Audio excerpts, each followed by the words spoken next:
We're going to get rocking and rolling. So this is our first Talent Champions Council book club with Karen Dillon, and we are very excited. So before we get started, just a little housekeeping.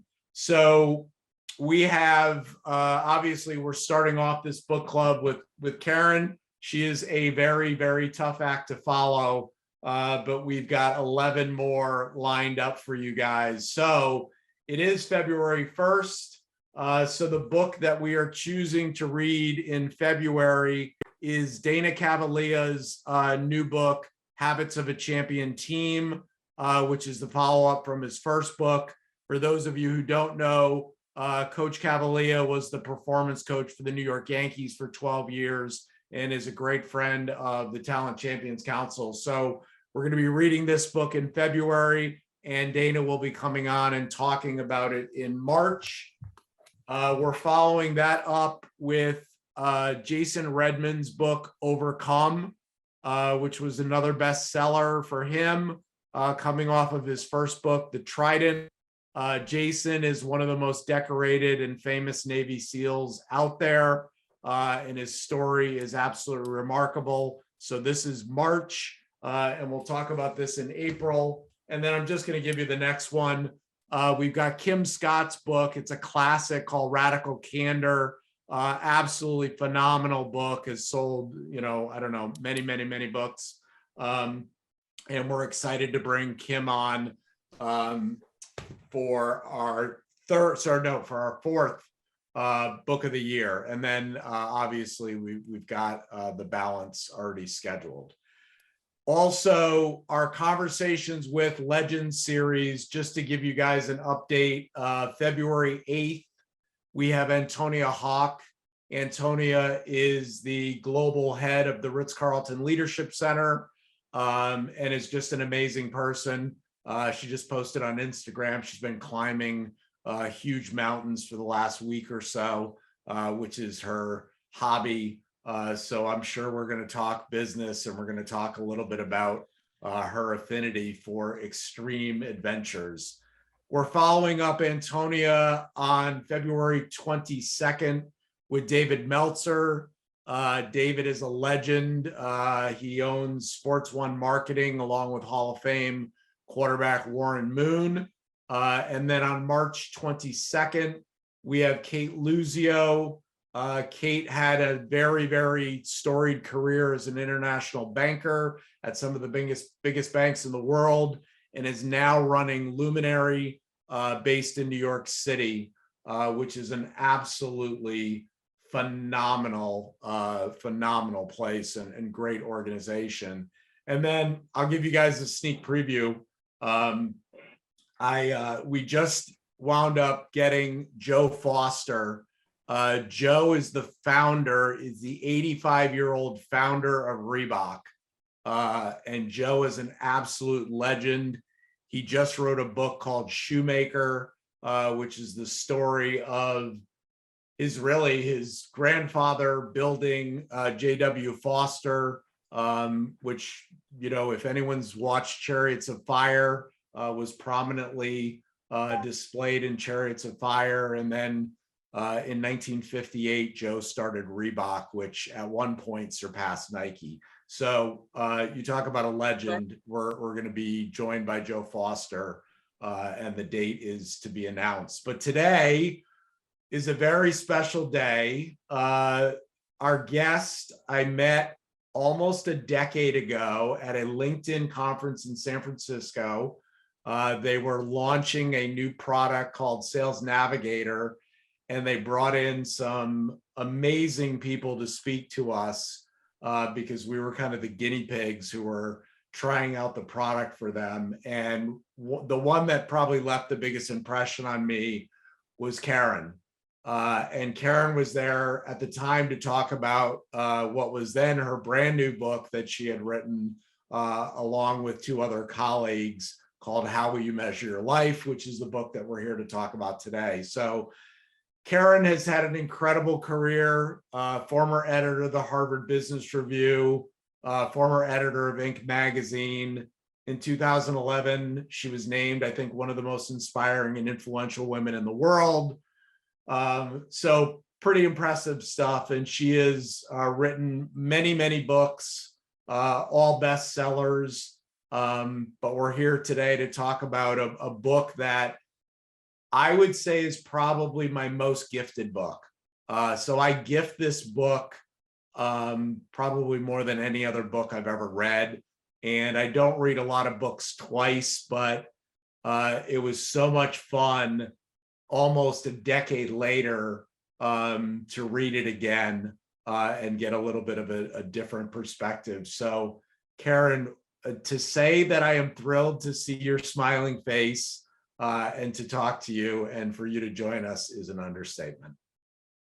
Thank you, Scott. I remember meeting you so well and being in conversation with you after that event where I hope it's fair to share this with people, but you basically said, yeah, that talk was helpful for me in deciding that I want to do something else and I want to build something that matters to me in a different way. And so I've just watched your career with awe because having met you, having found that common intersection of topic and interest, and then seeing what you've done with it, it's been like, wow, hands up to you. It's awesome. Thank you, Karen. Yes, it was definitely a pivotal time for me because I had been thinking about starting my company, something new, for quite a while, and it was one of those tipping points that kind of got me over the edge. So I owe you a huge thank you for that. So Karen, we're now 4 books into the Standing O series, which is hard to believe.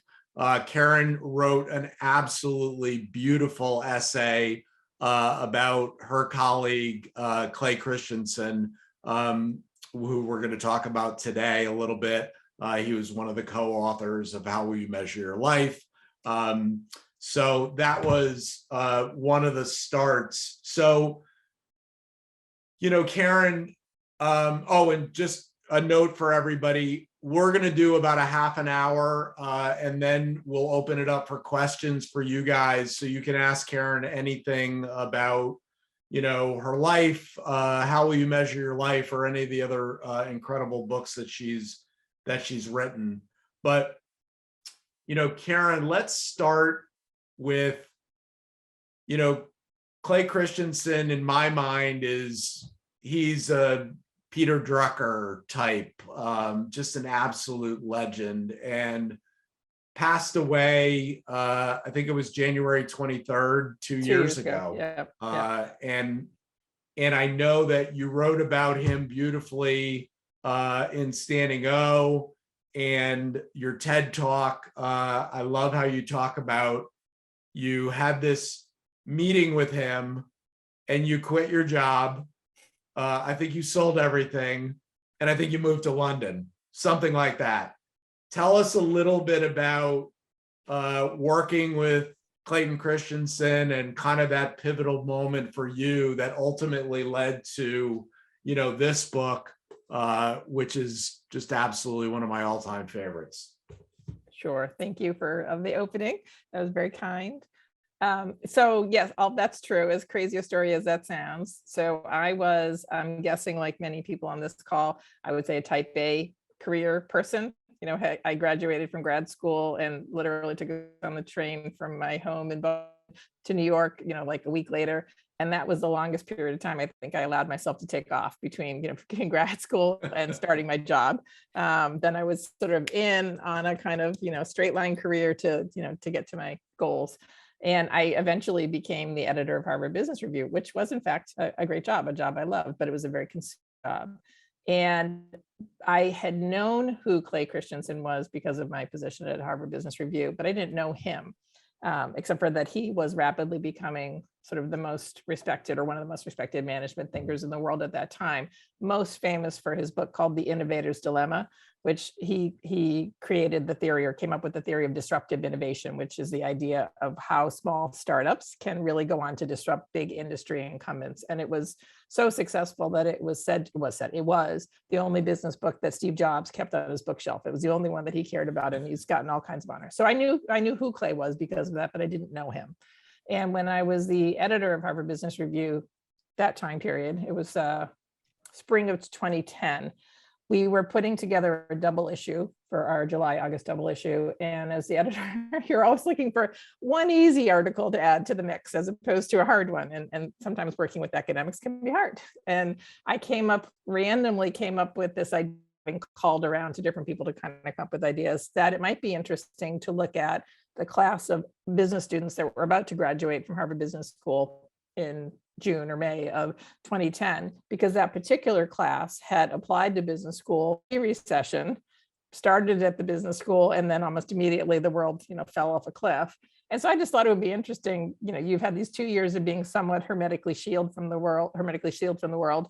Has that changed your definition of success or recalibrated what you want to strive for? Anything? Has anything changed? And so just in calling around to students without much of an agenda, I just thought it'd be a little essay I would write. One of the students mentioned to me that Clay Christensen had been asked to be a special speaker to the graduating class, not at commencement, but just to convene the whole class, and that he had found it really moving and powerful. And at the time that Clay gave the talk, he was bald from chemo. He was undergoing chemotherapy for, I think, his second bout of cancer. He had previously had a heart attack. He'd had some serious health issues.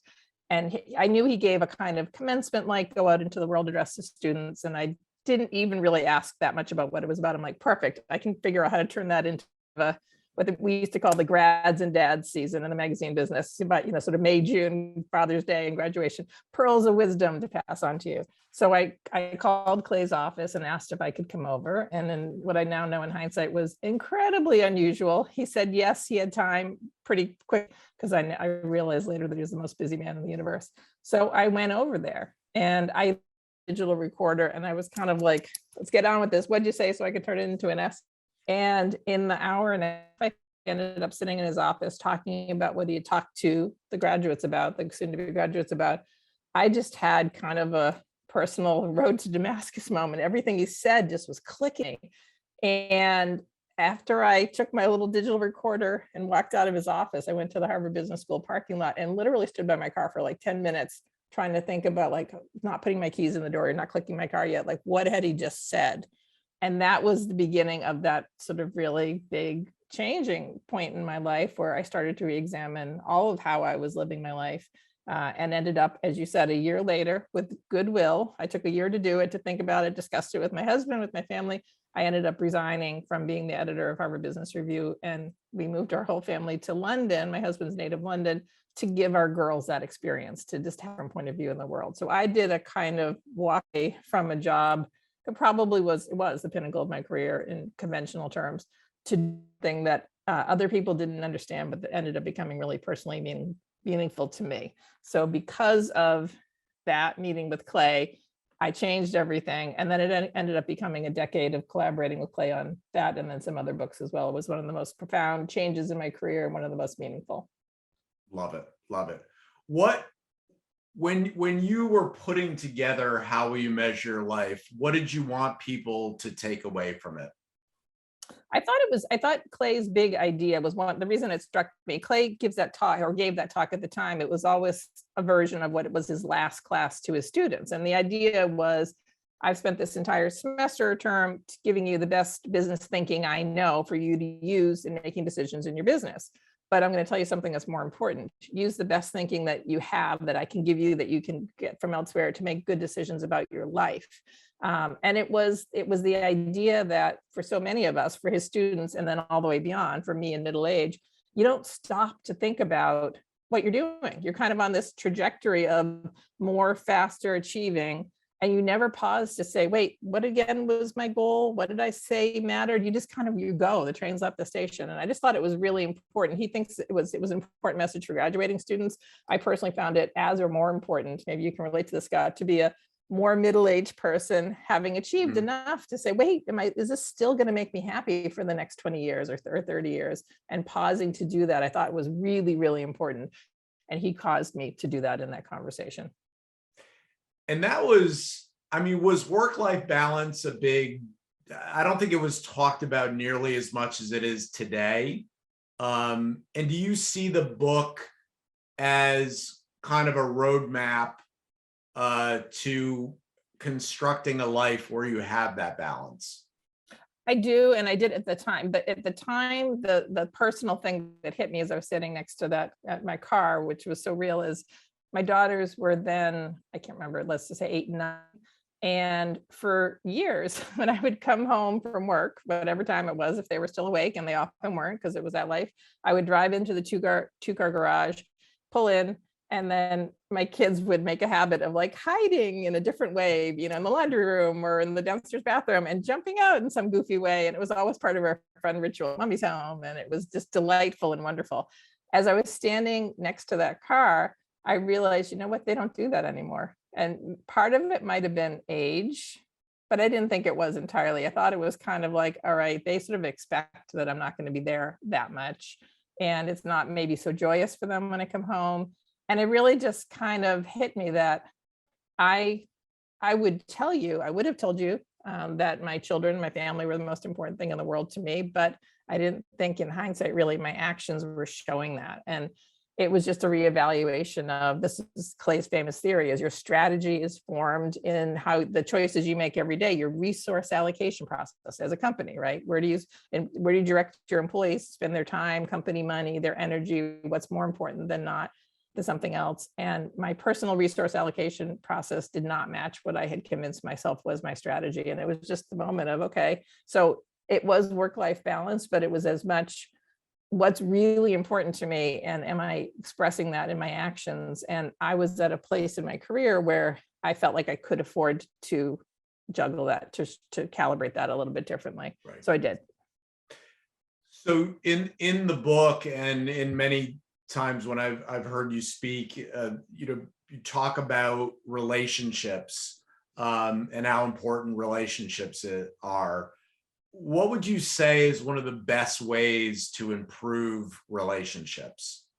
Well, just to reiterate how important they are, this thing, I cite this a lot because I find it so fascinating, but the longest longitudinal study of happiness that I know of is something called the Grant study from Harvard University. People studied the Harvard University graduates over the entire period of their life. I want to say from the 1930s or something. Because it started in the 1930s, it was men only, so it doesn't count women, but until their death, until their 80s and beyond, what they found over that long period of time was the single biggest determinant of personal happiness was not career success, was not money, but was having enduring, warm personal relationships. So for me, that kind of reminder that it really matters in your life. And I've seen research too, for example, that says, you all know this, that loneliness is considered an epidemic now. It's considered a mental health issue, like a burning mental health issue in the United States and probably other parts of the world. But research that says we have periods of our life where loneliness peaks. It's not just being a 85-year-old whose friends have all died off. It's in your 20s, in your early 50s, and then back again in your 80s. So we have cycles in our life where we can be profoundly lonely. And if we don't invest in relationships in our life, I think we're just completely missing the fuel for what we hope will be enduring, happiness in our lives. So to me, there is nothing more important. I'm not even just talking about your family. Your family, for most of us, is the single most important. But beyond that, connections with other people, that it can be professional, it can be personal, but it can be in shared interest. It's having a network of people you care about who care about you over a long period of time. And so what can we do to foster better relationships? Well, make them a priority. I mean, to start with, right? This is terrible. I mean, I joke about it now because I think I have improved, but in my 20s, I was so focused on my career. I would never commit to someone's birthday party, going out to, like, I didn't want to commit until I knew absolutely sure I had no work pressure or stress or whatever that weekend. So I made it, and I made it clear to them they were less important in every single way than my work, whatever the demands of my work. And that you suffer for that. You, like, little by little, the relationships, they don't fall apart instantly. People don't, write you off, or but it's just there's erosion. And if you don't, like anything, it's a plant, right? It might be a cactus, but it still needs to be watered from time to time. I think if you don't invest in some way in the relationships that are important to you, you'll kind of find yourself in a low point in life, or something changes, and then suddenly, wait, I don't actually have people around me that care about me that much. And you don't want to get there. You want to invest before you need it. So it's an investment, right? And it needs to be tended. And I think always putting those people first. And I think it's in the book where you talk about, what is the job that so-and-so needs me to do the most. And always putting that person's needs first and trying to figure that out is really a great way to foster wonderful relationships. It's a different way to think about it, right? It doesn't have to even just be selfless. It can just be targeted in a way. You can think about it as, what this person needs me to show up for them at important events in their life. That's really important to them. So that's where I'm going to prioritize my energy. Or this person needs to know they can call me anytime. And I am not going to rush them up the phone. It's going to be, I'm going to listen. You figure out what is the need. We call it the job to be done. What are they hiring your friendship or your relationship to do in their life? And that's what you can do. That's how you can sort of be efficient with your time and energy and still really connect with that person in a way that matters to both of you. Absolutely. One of the things that I absolutely love in the book, and I think it's all the way to the end, is the discussion about Blockbuster and Netflix and the danger of marginal thinking. Yep. Talk a little bit about that. I think it's fascinating. It is fascinating. It is about how we make, this is a business, this is from case studies at HBS, but it's a business principle that I think is really relevant in our personal life as well, is that so many people make the mistake of thinking of the next investment, the amount of energy or time or money they're going to put into something just on the immediate cost of that short-term investment. What's going to happen if I invest or make this choice, in the next 3 months, 6 months, 10 months. And I think it is the path by which people end up making really bad decisions, because you take one small step on something, thinking of them only in marginal increments. And I'll give you an example. Blockbuster, which many of you might be too young to know this, but some of us all had Blockbuster memberships, and it was Friday night. It was Blockbuster in our hometown. You would turn up at your Blockbuster. You would wander around till you found a big chunky videotape that looked like it was, fine, I'll bring this one home for our entertainment this weekend. And then you would forget to bring it back on Monday, or would sit in your car, and then you'd end up paying late fees, et cetera. Blockbuster was wildly profitable because we all forgot to return our videos on time. And Blockbuster was on every town in America had a Blockbuster virtually. It was dominated the market. Then this little upstart known as Netflix started sending mail order DVDs to people where you didn't have to return them on time. You had to wait for it to come. You didn't have it instantly, and it was just a DVD. And it started to kind of eat into the market of Blockbuster just a little bit. And at an annual meeting of Blockbuster, they were asked about, what about this competitor at Netflix? And Blockbuster said, we're not going to bother with that thing. Investing in competing with them would eat away at our profit margin. So we're not going to, why would we do that for ourselves? So the short-term investment looked like a negative, but they did not consider the full consequences of it over time. And the full consequences, of course, as you know, is I think there's one Blockbuster left in America. I think there's literally one that might have just closed. Yeah. And all of us pay the fees to Netflix because we can't live without them. Certainly in a pandemic, it's gotten us through. It's the same way people make decisions. I would argue a great example is Lance Armstrong, right? The first decision he made to do whatever he did, blood doping or whatever slight cheating thing, he did, was not taking into account, I'm going to lose my whole career and shame, and all of what I've spent years building is going to be blown. It was a step he made based on that marginal thinking. I'm going to win this race, or I need to feel better for this. You start making those decisions step by step by step, and it just leads you down a really sequential long-term path. Yeah, it's a slippery slope. I'm going to see if I can find it because I think I saved it in my phone. I loved it so much. It's a quote. It's a quote by Clay. It's easier to hold your principles 100% of the time than it is to hold them 98% of the time. I love it. Love that quote. What does that mean to you, Karen? Well, Clay's story is really powerful, so I'll share it, but I agree with him. That came from Clay. Some of you may know was a devoted Mormon, and he was also 6'8". I can't remember how tall he was. He was really tall. I'm 5'7", and I look really short next to him.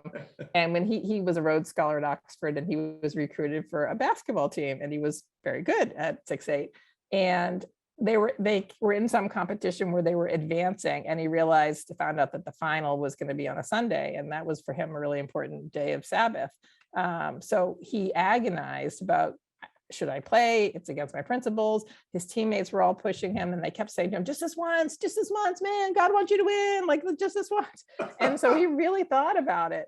And he ended up deciding, I can't do that, because if just once I make an exception, that's the beginning of deciding that there are always exceptions. I don't have to stand for it all the time. 98% is good enough.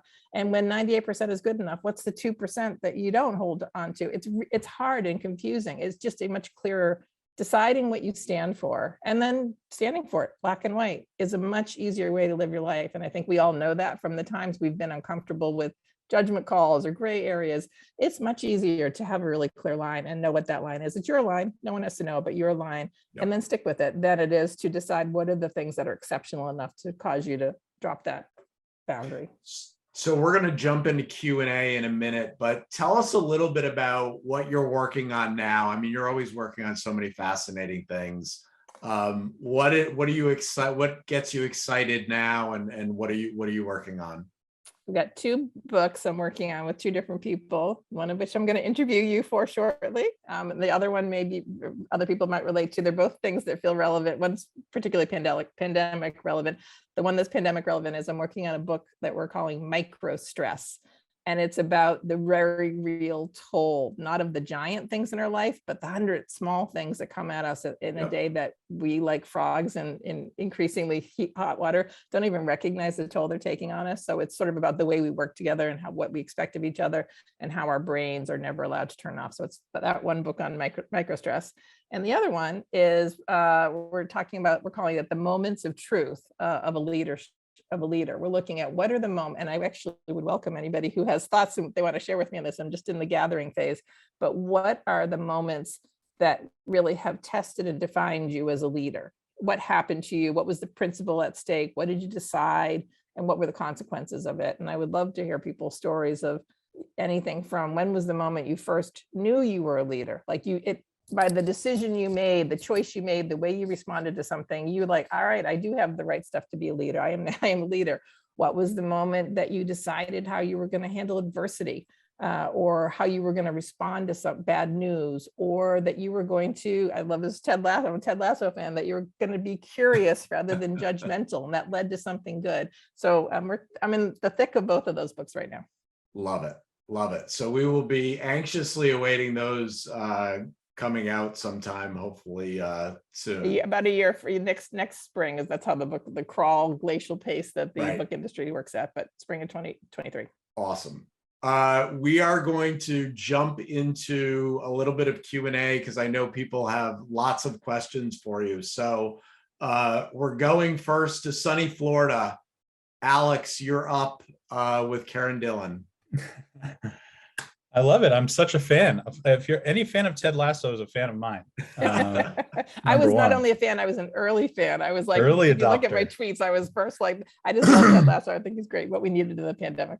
Yeah, absolutely. Need it always. I'm so fascinated just about kind of these breakthroughs, and this breakthrough that you had with Clay like all these years ago. And I feel like it's like, you know, I'm definitely at a point in my life where it's like I kind of have these things I'm thinking about, but I don't act on it. And I'm curious. I look at breakthroughs. I was kind of hearing I think it was like Jim Quick and Tony Robbins, like a breakthrough is like when the impossible becomes possible. And it's like you're not thinking about it, you actually act on it. So I'm like just curious, Karen, what was the style that Clay was using to get you to really take action, even though it took a year later?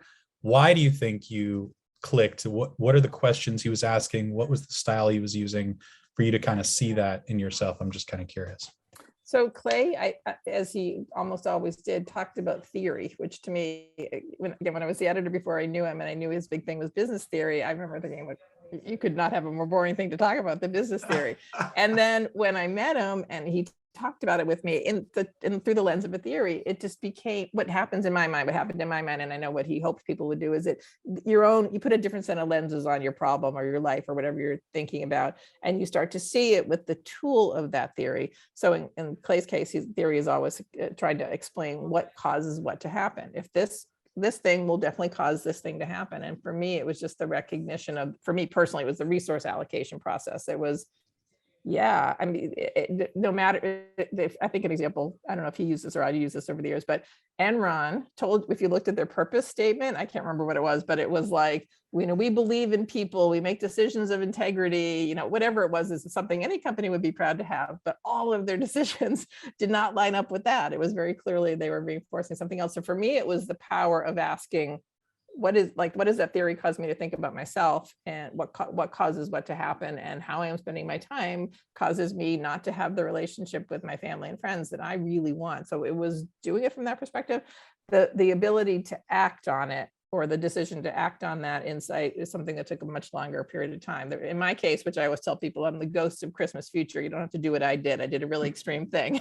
I'm coming to warn you that you don't want to get to my point, but we really, we just made a complete left turn in life. Like we sold our house. We gave away almost all of our possessions. We deconstructed our life and put it back together in a way that we were able to financially, because we had lived sort of below our means for a long time, but we never went back to that.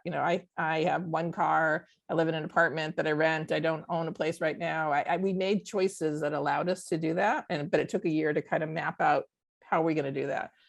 So it was a relatively quick insight that took a year to have the courage and plan to act on.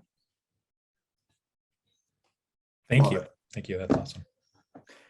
We're going next to St. Louis, Missouri. Gideon, you're up. Thanks, Scott, and thank you, Karen. I appreciate it. My name's Gideon. I'm the head of talent at Balto.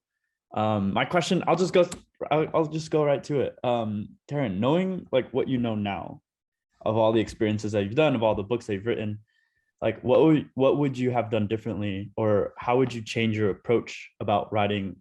How will you measure your life? So I wouldn't change anything, because of the things I didn't think about that turned out to be so important. So I didn't make the decision as consciously as I should have in terms of writing that book. For me, it was just, I had Clay and I worked on first the article that went into Harvard Business Review, and then he got inundated with requests from publishers, and then he asked me if I'd work on the book, and I said no for most of that year because I didn't see how I couldn't do it with a full-time job. But what ended up being the most meaningful thing to me that I would recommend for anyone is the way collaborating with people that there's great joy in that collaboration, that being around that person, sharing thoughts with that person, seeing the world through their eyes. To me, in some ways, it matters less that I wrote that book with him. The fact that I should say that made it even more meaningful to me was he asked me to write the book, and I finally said yes right after the article came out.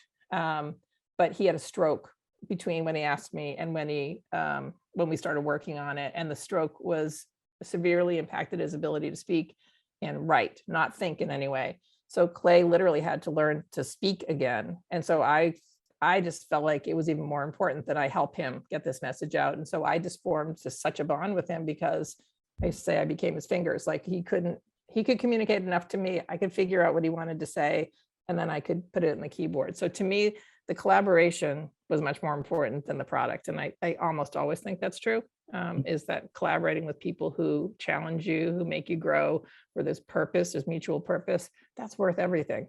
Some books are successful, some are not, but the collaboration was invaluable to me, priceless. That's awesome. Great insight. Thank you so much. Appreciate it. And thanks, Scott, for hosting this. You got it. You got it. We're going out of the country. We're going all the way to Spain to our resident Olympic gold medalist, Joe Jacoby. Bon dia, Joe. Bon dia, and bon dia, Karen. This is great to be able to hear your story. I wanted to follow up with a question talking about the relationships, the importance of relationships. I've read about that study before. I was wondering if you also give thought, relationships are, of course, this very external part of our existence. How do you, at this stage of life, think about, do you think about how you take care of yourself, like elements of self-care and the way you prepare yourself to either be your best for relationships or even to even refine like your disposition for the kinds of people that you want to have relationships with as you get more life experience. Like, I get the relationship part. Like, what is the self-care, kind of the self-preparation part of that look like for you at this stage of life? So I cannot answer your question until I ask you where in Spain you are and what was your gold medal in? I mean, I have to know that. So I'm in the Spanish state of Catalonia. I Okay. am 2 hours to the north of Barcelona. If it were light out, I would show you from my balcony, but I live very close to the French and Andorran border. And about maybe 50 yards from my balcony is the 1992 Olympic whitewater canoeing course, where my partner and I won the gold medal at the Olympics in whitewater canoeing 30 years ago. So I moved here, made a quality of life move here about 4 years ago. And I mean, I could speak on the relationship side a lot, but I don't want to say my question was a little bit loaded, but I am really curious. I've heard a lot about the Harvard study, the longest study on about life and happiness and the importance of relationships. But yeah, at this stage, I think a lot about how people really, is it a chicken and egg thing for you? Is it like, are there relationships that make you want to like be better in your health, or do you focus like on your health and your kind of your self-care as a way to be better for relationships? Like, how do you look at this? So that's fascinating. And I want to talk to you about Spain on a separate note, but Yeah. so cool that you did that. So the struggle is real for all of us. I mean, we know that.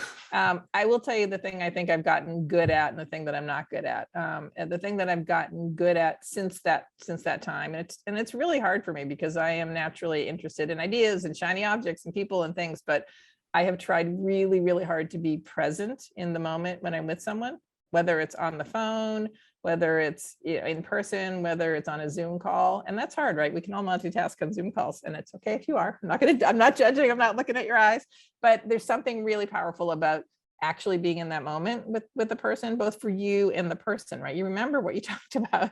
You're a little bit refreshed by having had that conversation with someone. So that's a really big change for me. The first article I ever wrote for what was then the new Harvard Business Review online at hbr.org was then, newfangled thing, was a piece that I wrote with no irony called Confessions of an Unrepentant BlackBerry Addict. And it was me writing a piece, BlackBerry tells you the era, justifying why I was actually a much better person to be around when I had my BlackBerry with me all the time, and I could be in touch, and I never had to worry about work because I knew I'd get the questions coming in. And in hindsight, I mean, I laugh at myself, that's pathetic, right? But I was not present. So that part I think I have absolutely gotten better at, and it's only because I make a point of it.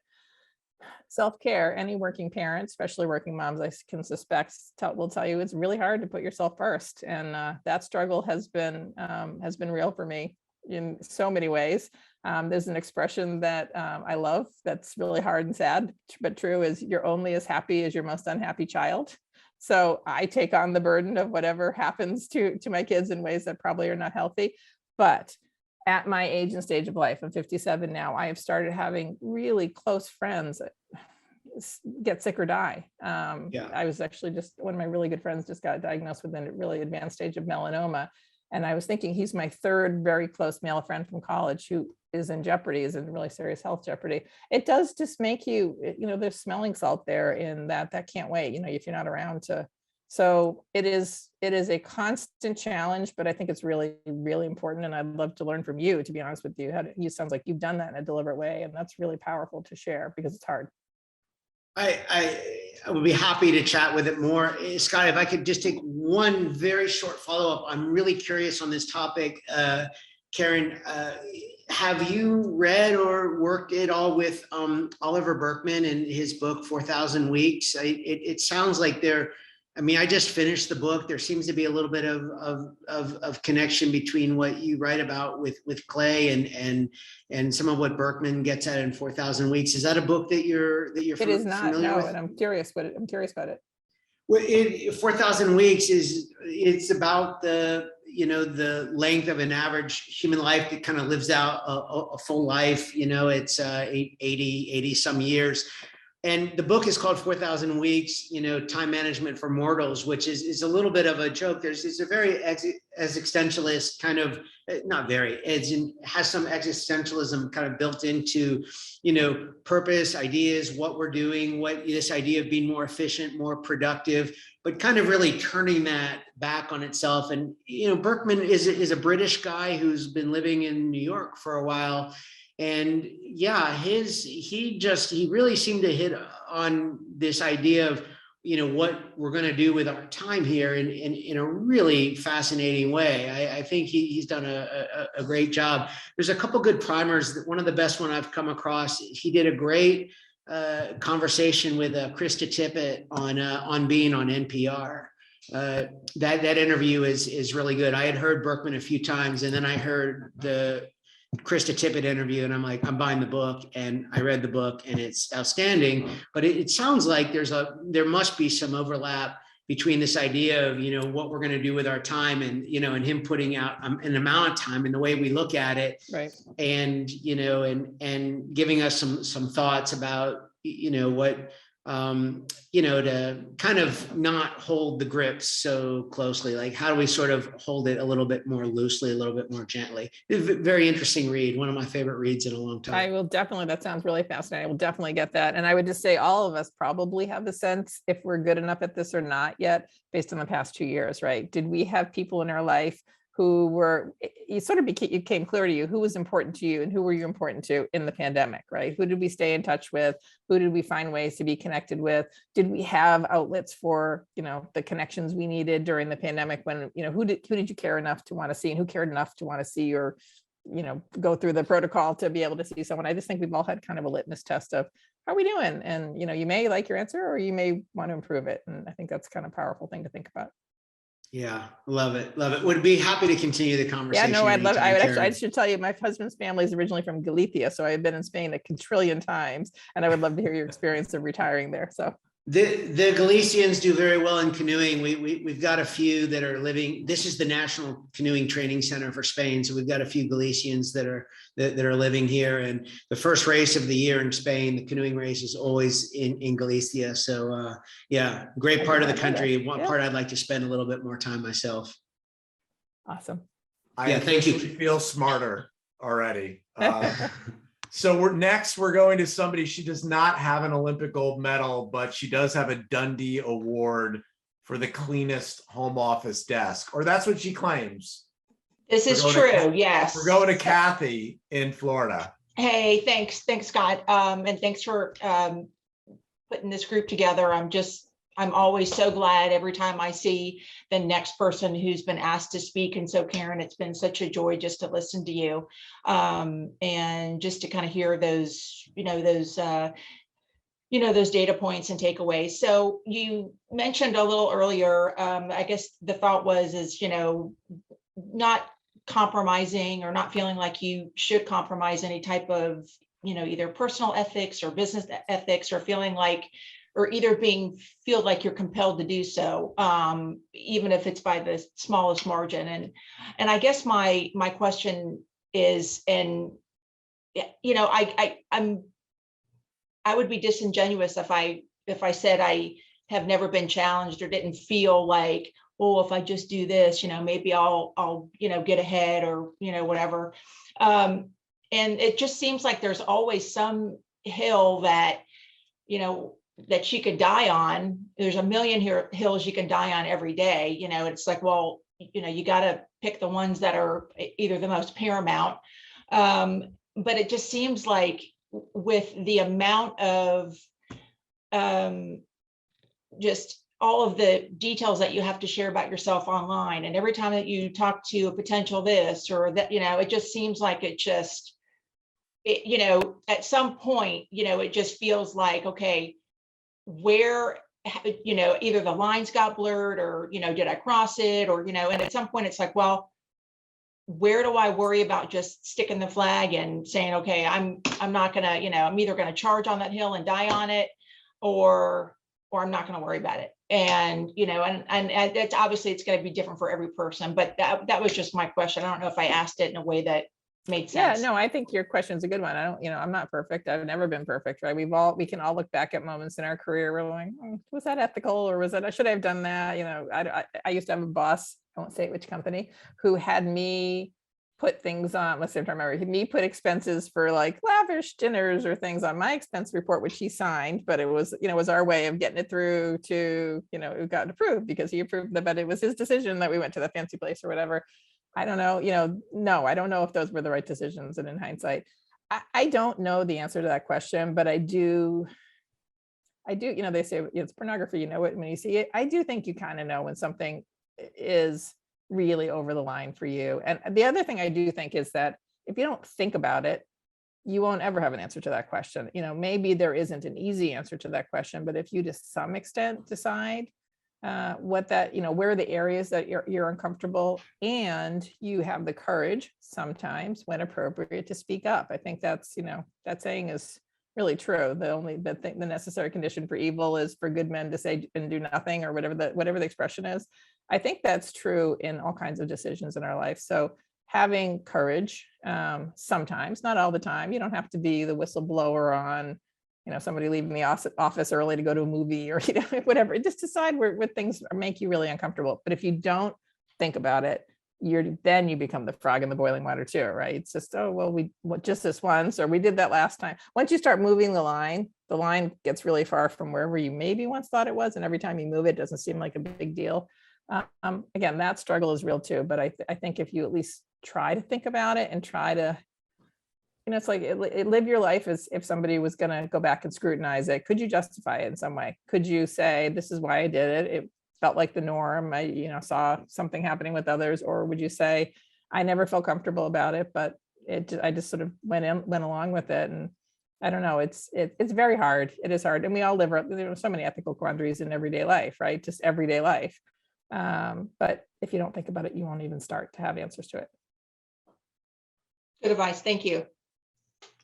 Fantastic. We're going to Texas. Clint, you're up.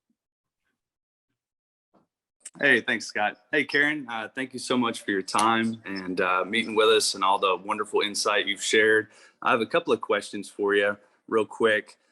First, regarding the Harvard study, I specifically thought about it because of what we're trying to do here at TCC and what Scott and everybody's doing such a good job of, is building relationships and where that intersects so that you can be professionally fulfilled as well. And so I'm curious about that Harvard study, if it made any mention of, okay, it showed that happiness was much higher for people that concentrated on their relationships. Does it give any insight onto how that affected their careers moving forward?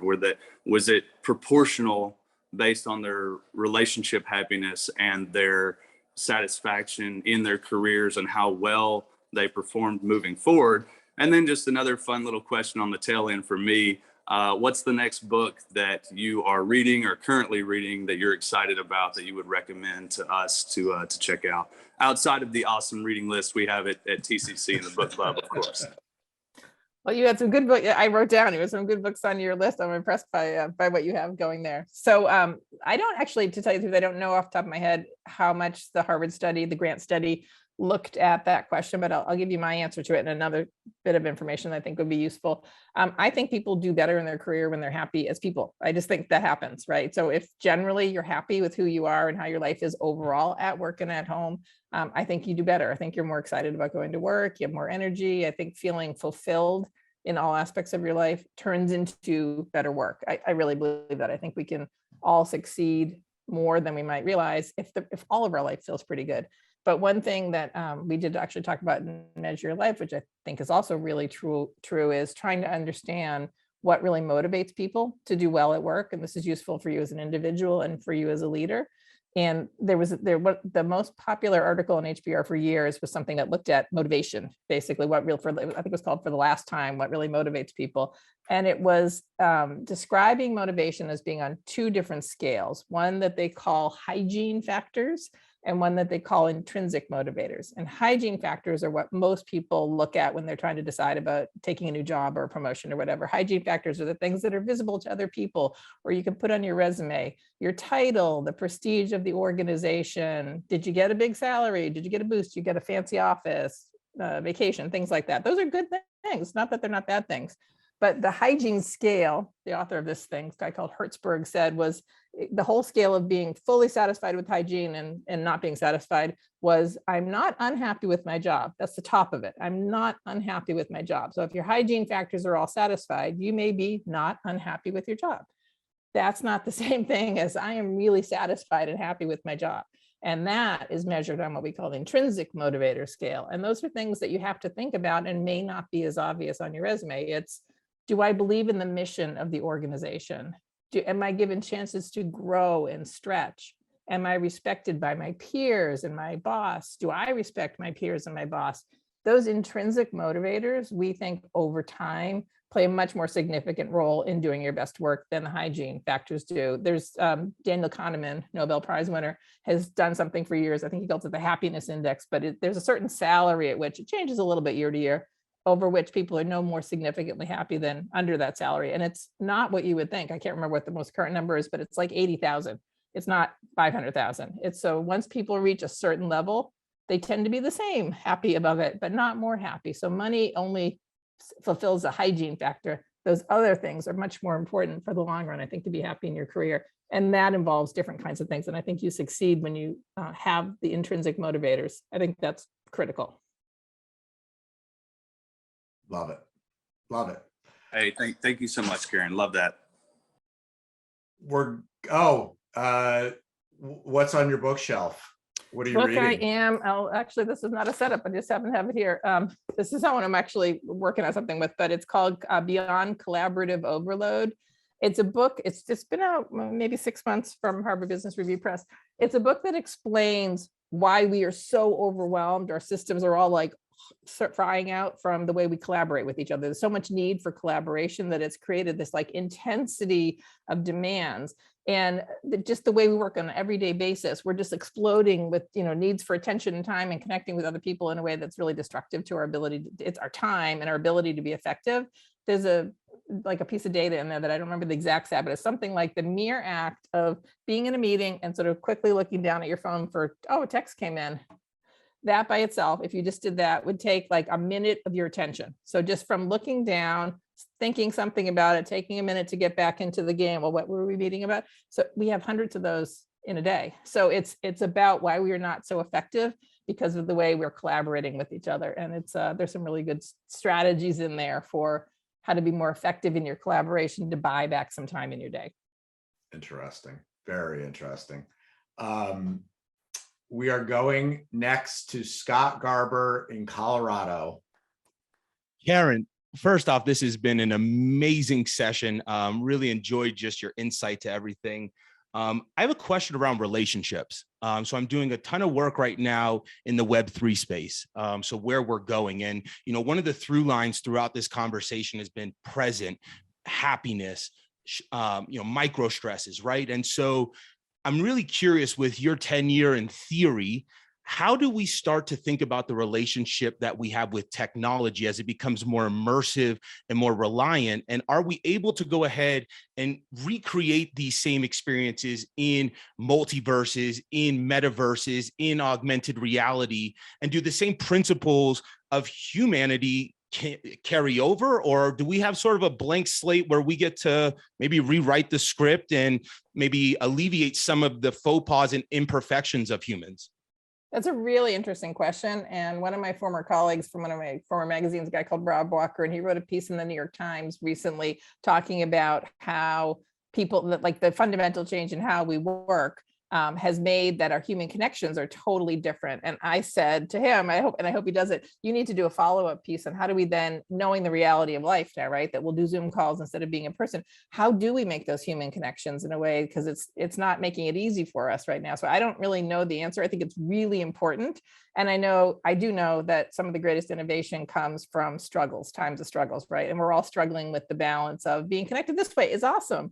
But it also means that we haven't had one face-to-face face-to-face conversations. That I think the mere fact that we all look at our faces so much in a day just has to be a mental distraction. It just has to be. I try to, when I'm interviewing somebody for real, for something I really need, I always take my hide self view, because I don't want to, I just want to be present in that moment. And it's really hard not to do it. I think there's so much opportunity to do it, but I don't know how to do it. Yet I think it's really important. I even see it with my kids. I worry about that, right? They've had 2 years of college that have been mostly Zoom school, and what has that done to the formative experiences we all had in college of making friends, doing silly things, eating pizza at midnight, those things are all gone. So what's happening to us in terms of our social connections? I don't know the answer to that, but boy, do I think it's important. And Godspeed, go figure it out, because I think we need to. One thing Well, I just do a think, follow on yes. real quick, and sorry to interrupt, but like No, I no. made that left turn in life as well. And right, I found the only time I was truly where my feet were when I didn't have technology present in my life. So there comes this conundrum of like, are we just going down a dark path?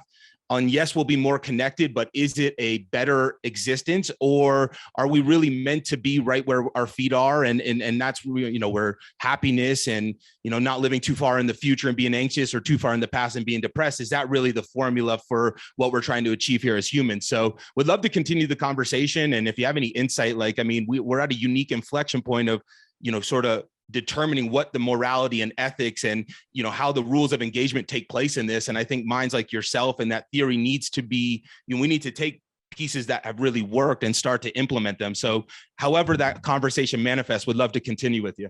Yeah, no, I'm with you. Again, Godspeed, because I do think it's really important, and I don't know the answer. Thanks.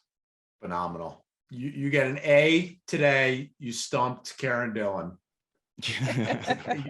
You're our let's make an NFT experience around it, and then we can get everybody involved.